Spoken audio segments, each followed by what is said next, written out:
तमाम सम्मानित दर्शकों का एक बार फिर से स्वागत और अभिनंदन आज के विशेष कार्यक्रम में। हम लोग वास्तु की चर्चा को लगातार आपके साथ में कर रहे हैं और आज हम बात करेंगे सिंहमुखी प्लॉट की, शेरमुखी प्लॉट जिसको कहते हैं, या शेरमुखी घर की। अगर आपका ऐसा मकान है, आपके ऐसी दुकान है, ऐसा प्लॉट है और आप उसके भय से भयक्रांत हैं, तो आज का कार्यक्रम आपके लिए है। इस चर्चा को हम बृहद रूप से आगे बढ़ाएं इससे पहले एक निवेदन भी आपसे रहेगा। यदि आप पहली बार हमारे चैनल को विजिट कर रहे हैं तो चैनल को सब्सक्राइब जरूर कर लें, नोटिफिकेशन बेल को ऑन कर दें ताकि आने वाले समय में आपको कार्यक्रम की तमाम अपडेट्स प्राप्त होती रहे। चर्चा को हम सीधा आगे बढ़ाते हैं। शेरमुखी नाम से ही लग रहा है, नाम से ही समझ में आ रहा है सिंहमुखी। यह नाम ही अपने आप में डराने के लिए या डरने के लिए काफी हो जाता है। लेकिन मैं आपको एक चीज स्पष्ट कर दूं कि इस शब्द से आपको बहुत ज्यादा भय खाने की आवश्यकता नहीं है। कई बार यह शेरमुखी मकान या शेरमुखी प्लॉट जिसके अनिष्टों को आप सहज ही दूर कर सकते हो, मैं आपको छोटे छोटे उपाय यहां पर बताने वाला हूं। सबसे पहले तो आप यूं समझ लीजिए कि अगर शेरमुखी आपका प्लॉट है तो आप सबसे पहले यह देखें कि उसकी दिशा क्या है, और उसके बाद अगर आपने शेरमुखी प्लॉट कोई चयन कर लिया, अच्छी लोकेशन में आप उसे खरीदना चाहते हैं, और उसके समाधान उपाय की अगर हम बात करते हैं तो सबसे पहले भूमि का परीक्षण करें कि क्या वह भूमि शुभ है या नहीं है। अच्छा, उससे पहले हम यह भी समझ लेते हैं कि जब ये शेरमुखी होगा तब इससे हानि क्या क्या हो सकती है। शेरमुखी मकान में जो लोग रहते हैं उनको प्रायकर हार्ट की प्रॉब्लम ज्यादा हो जाती है, भयानक बीमारियों से जूझना पड़ सकता है, आर्थिक संकट की स्थिति पैदा हो सकती है। इसलिए खासकर जब शेरमुखी बात आती है तो यह शब्द जो मैं आपको बता रहा हूं, ये जानकारी जो मैं आपको देने जा रहा हूं, आप इन चीजों को दिमाग में बिठा लें। प्लॉट है तो बड़ा इजीली उसका समाधान हो सकता है। अगर घर भी है, घर भी आप लेना चाहते हैं तो आप देखें उसको कौन सा उसका प्रवेश द्वार है, मुख्य द्वार कौन सा है।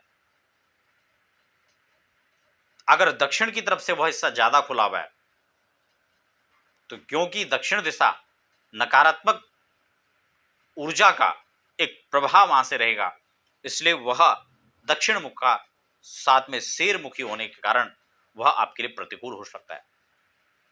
ऐसे मकानों को खासकर लेने में आपको परहेज करना चाहिए। इसी प्रकार से पश्चिम से बात कर लें, अगर वह पश्चिम से भी ज्यादा खुला हुआ है तो दक्षिण की अपेक्षा कम, लेकिन फिर भी यह खराब रहेगा। लेकिन अगर वही सिंहमुखी आपका पूर्व दिशा से है, उत्तर से है, ईशान से है, तो आपको इस पर विचार करने की आवश्यकता है। इसका भूमि का परीक्षण करें और किसी एक्सपर्ट को दिखाएं कि वहां पर एग्जिट में वास्तव में वहां की एक्चुअल स्थिति क्या है। भूमि का परीक्षण आप खुद भी कर सकते हैं, बहुत ज्यादा तो नहीं, मैं एक दो सूत्र आपको बता देता हूं जो आप खुद उसकी भूमि की परीक्षा कर सकते हैं। भूमि परीक्षण के लिए आपको सबसे पहले क्या करना है, अगर प्लॉट है तो, मकान है तो फिर उसके लिए मैं आपको आगे उपाय बता रहा हूं, लेकिन अगर प्लॉट है तो आपको क्या करना है। सबसे पहले तो आप प्रयास करें कि जो शेरमुखी जहां से स्थिति उसकी बन रही है उसको हमें उसका उपाय करना चाहिए। भूमि के परीक्षण की बात आती है, आप उसको प्लॉट को गुनिया कर लें। भूमि परीक्षण में अगर आप सवा हाथ अपने हाथ से, जो आपके हाथ की, मान लो कि आपका जो हाथ है, जो आप उसको नाप लें, या लगभग अंदाजे से आपके सवा हाथ, आपके हाथ से आप एक चकोर गड्ढा खोद लें, यानी चारों तरफ से लंबाई चौड़ाई आप समान रूप से अपने हाथ से सवा हाथ रखें और उसकी गहराई भी लगभग सवा हाथ कर लें या 1.5 हाथ कर लें। अब वहां से आप मिट्टी निकालकर बाहर फेंक लें। बड़ा ध्यान से समझें, सवा हाथ का चकोर गड्ढा और लगभग सवा हाथ आप इसको गड्ढा खोद लें, उसकी मिट्टी को बाहर निकाल लें और पुनः उस मिट्टी को आप उसमें भरें। अगर यह मिट्टी लगभग पूरे रूप से भर करके और कुछ मिट्टी बच जाती है, तो यह सिंहमुखी प्लाट भी आपके लिए शुभकारी और मंगलकारी हो सकता है, क्योंकि भूमि अच्छी है। इसलिए भूमि का परीक्षण इसमें मुख्य है। भूमि अगर अच्छी है तो आपके लिए अच्छा सिद्ध हो सकता है, अच्छा शुभ और मंगलकारी हो सकता है। अगर मिट्टी भर करके वह मिट्टी भर गई और मिट्टी बचा नहीं, लेकिन गड्ढा पूरा भर गया, तो यह मध्यम हो सकता है। यह भूमि परीक्षण की बात आपको बता रहा हूं। और अगर वह गड्ढा भरने के बाद मिट्टी खत्म हो गई और गड्ढा पूरा नहीं भरा, तो ऐसी भूमि लेने से आपको बचना चाहिए। एक परीक्षण का तरीका आपको बता दिया। एक और परीक्षण का तरीका जो आप खुद कर सकते हैं, आप सेम उसी प्रकार से 1.25 हाथ का गड्ढा खोद लीजिए, लंबाई चौड़ाई सेम उसी प्रकार से जैसा आपको ये बताया है, वैसे ही आप गहराई भी खोद लें उसकी। और फिर आप उसमें संध्या काल में ये सब करने के बाद उसमें जल भर लें। प्रातःकालीन आप वहां पर आकर देखें, अगर उसमें जल शेष है तो भूमि शुभ कहलाई जाती है। अगर उसमें जल खत्म हो गया लेकिन उसमें नमी है तो मध्यम। और अगर जल खत्म हो गया, सूख चुका है और उस जमीन पर, उस गड्ढे में दरारें पड़ी हुई है, तो ऐसे जमीन को लेने से बचना चाहिए, वो बहुत शुभ नहीं कहा जाता है। स्पष्ट हो गया? ये तो जमीन का परीक्षण हो गया।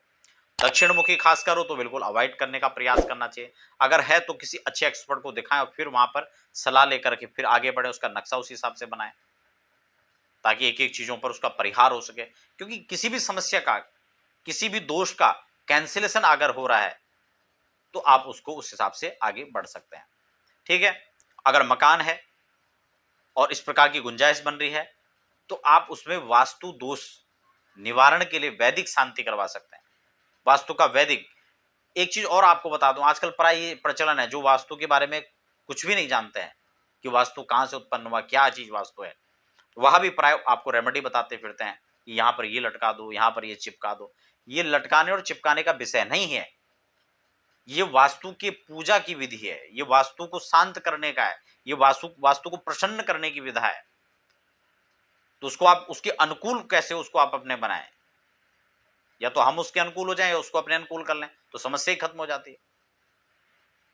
इसलिए आपको इस चीज का ध्यान रखना है कि अगर सिंहमुखी प्लॉट है, सिंहमुखी घर है, तो आप उसमें वैदिक जो वास्तु का रेमेडी है आप उसको करवाएं और उन चीजों से बचें कि भाई ये चीज चिपका लो, ये चीज लगा लो, ये इसका परिहार है। और बाकी प्लॉट है तो प्लॉट में गुंजाइश ये भी बन जाती है कि आप उसको गुनिया करके बना लें, लेकिन मकान में वास्तु शांति और कुछ चीजों को चेंज करके दिशा के अनुसार उसको अगर आप सेट कर लेते हैं तो फिर उसका परिहार हो जाता है और उसकी जो समस्या है, उसका जो दोष है, उसको खत्म किया जा सकता है।